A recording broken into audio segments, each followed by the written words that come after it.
20h sur AMTV, c'est l'heure de la grande édition. Les titres, c'est maintenant.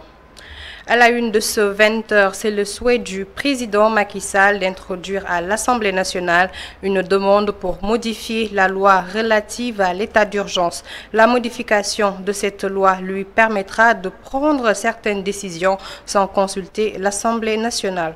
Dans ce 20h, nous vous ferons la lecture de l'évolution du Covid-19 au Sénégal avec les chiffres qui nous viennent du ministère de la Santé et de l'Action sociale. Et puis le reportage du jour, c'est cette activité dénommée la vente de la sauvette, une activité de commerce bien convoitée par les jeunes. Dans la partie inter, Mami Gueye vous fera le tour de l'actualité internationale. Voilà les titres, le développement c'est dans un instant.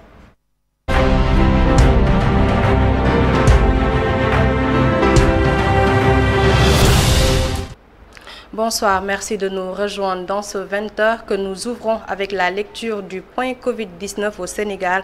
Ce mardi 22 décembre 2020, le Sénégal a enregistré 66 nouveaux cas de Covid, dont 44 issus de la transmission communautaire. Le ministère de la Santé et de l'Action sociale a également précisé que 30 patients sont déclarés guéris. Malheureusement, un décès a été signalé. À ce jour, le Sénégal a enregistré 17 945 cas positifs à la Covid-19, dont 16 592 guéris, 372 morts, un évacué et 980 sont encore sous traitement.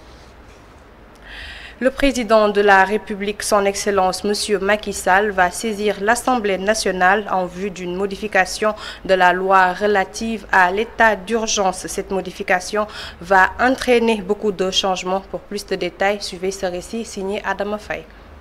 Après l'avoir annoncé en Conseil des ministres mercredi dernier, le président de la République va prochainement saisir l'Assemblée nationale pour une modification de la loi numéro 69-29 du 29 avril 1969. Une manœuvre qui lui permettra d'avoir la latitude d'instaurer un couvre-feu sur une durée qui dépasse 12 jours sans passer par le Parlement. Il pourra ainsi décréter l'état d'urgence et l'état de siège dans certaines circonstances. Cependant, toute prorogation de l'état d'urgence devra être soumise à l'appréciation des représentants du peuple. Ils sont les seuls à pouvoir l'autoriser. En outre, notons que cette mesure ne touchera pas les questions de liberté. Cette décision prise par le chef de l'État Macky Sall va ainsi réduire davantage les pouvoirs de l'Assemblée nationale qui perd de plus en plus ses moyens de contrôle et de limitation du pouvoir de l'exécutif. Après l'arrêté interdisant tout type de rassemblement dans les salles de spectacle, les artistes trouvés au centre Blaise Senghor pensent que la décision du ministre de l'Intérieur, Félix-Antoine Diome, ne vise qu'à pénaliser leurs activités, qui est par ailleurs leur principal gagne-pain. Modou Diouf y était. Partage. C'est une chaleur inhabituelle qui nous accueille au centre culturel Blaise Senghor. L'ambiance n'est pas bon nombre. La Covid-19 est passée par là. Interrogé sur l'arrêté du gouverneur interdisant tout rassemblement, notamment dans les salles de spectacle, les artistes contestent la décision de l'autorité. Parce que quand on interdit les rassemblements, on ne peut pas autoriser les marchés. Quand on interdit les rassemblements, on ne peut pas autoriser les djummas, les églises, les tatas, les bus. C'est des rassemblements. À l'université aussi, c'est des rassemblements. Tu vois? Donc je pense qu'il a interdit aux artistes de travailler pour le moment. Ou parce que c'est à cause de cette pandémie qu'on dise que les gens ne doivent pas se rassembler. Donc les cars rapides devaient arrêter de fonctionner. Les marchés devaient arrêter de fonctionner, les enfants, l'école devait arrêter de fonctionner. Et je vais dire encore plus, la circulation dans la rue devait arrêter. Parce que le pourquoi, c'est parce que toute cette propagation qu'on parle de ce virus-là ne passe pas par la musique, ni par une scène de théâtre, ni devant une fresque murale. Le coronavirus progresse de plus en plus et paralyse presque tous les secteurs d'activité dans la capitale. Et les raisons, Mbour en est une parfaite illustration. Vraiment, ça nous a touchés. Parce que depuis le 26 mars 2020, on n'a pas joué, quoi. Nous, les acteurs culturels de Mbour, les artistes de Mbour. Il y a presque une vingtaine de groupes qui sont là-bas. Et depuis le 26 mars, on n'a pas joué. Les artistes, ils sont obligés d'aller dans les usines faire des manœuvres maçons pour gagner leur vie.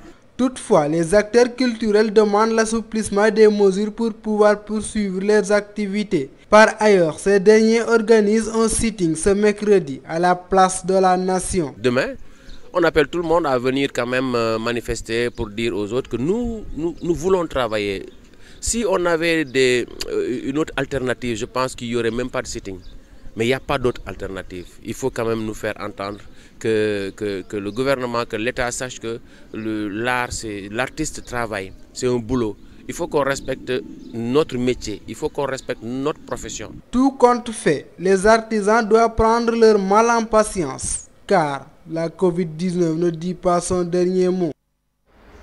Malgré la difficile situation qu'ils vivent en cette période de Covid-19, les artistes doivent eux aussi apporter leur participation pour la construction d'une belle société. C'est l'avis de cet artiste qui s'est prononcé sur notre micro et c'est toujours avec Modou Diouf et Mbaïké. Regardez.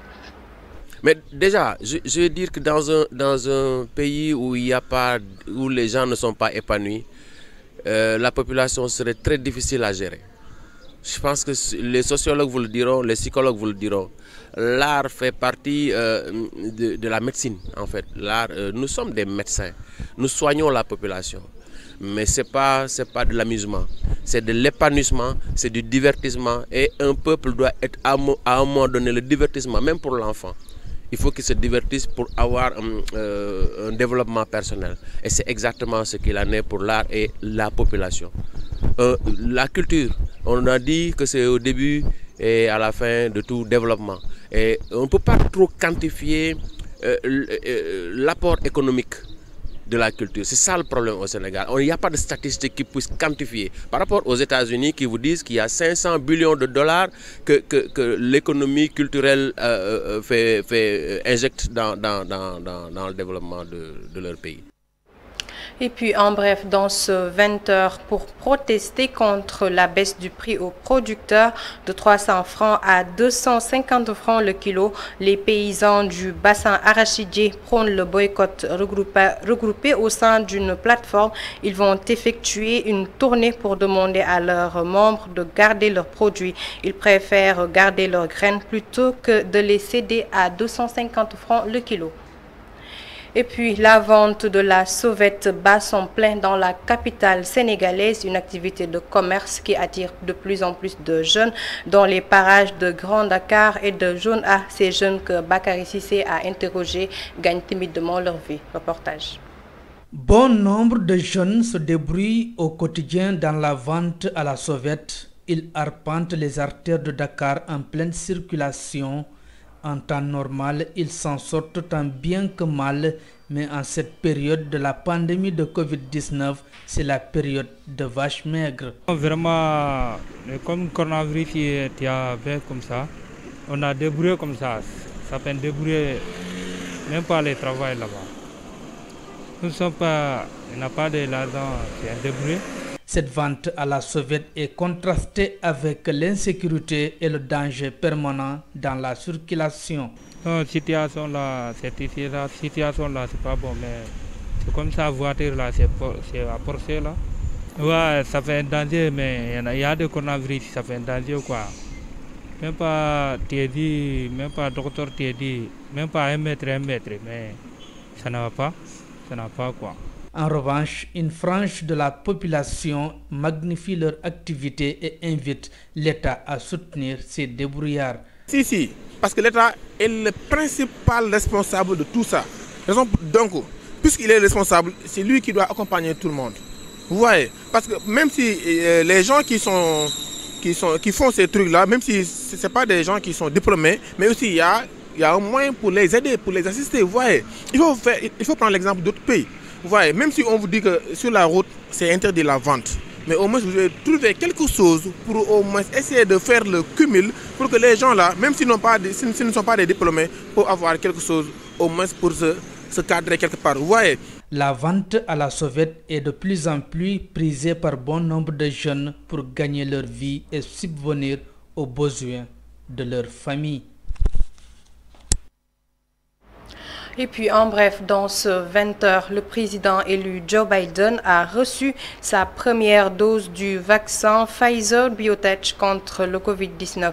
Accompagné de son épouse qui s'est aussi faite vacciner, il a longuement discuté avec le médecin qui lui éjectait le vaccin, la remerciant de tout le travail accompli par le personnel médical. Ce n'est que le début, c'est une chose d'avoir le vaccin, mais ça va prendre du temps.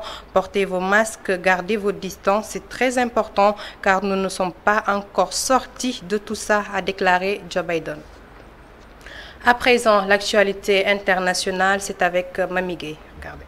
L'actualité internationale, c'est le rapport des Nations Unies transmis au Conseil de sécurité. Ce rapport accuse l'armée malienne de crimes de guerre et les groupes armés de crimes contre l'humanité. Selon ce rapport, après l'apparition en 2015 d'un groupe de djihadistes amené par le prédicateur Peul Amadou Kourfa, les Peuls du centre du Mali ont été victimes d'amalgame. Centrafrique à présent, la situation reste volatile à quelques jours des élections présidentielles et législatives. 3 des groupes armés les plus importants se sont unifiés et ont attaqué des axes routiers. En Tunisie, plusieurs dizaines de conteneurs de déchets classés dangereux en provenance d'Italie sont arrivés dans le pays qui a lui-même du mal à gérer ses propres ordures. Les cargaisons mises en cause contenaient des déchets ménagers dont l'exportation est interdite par la législation tunisienne. Interrogé sur les questions avant son limogeage, le service de communication de Moustapha assure que le ministre n'avait signé aucun document autorisant la réception de ces déchets dangereux. Covid en Europe pour terminer. 6 professionnels de santé ont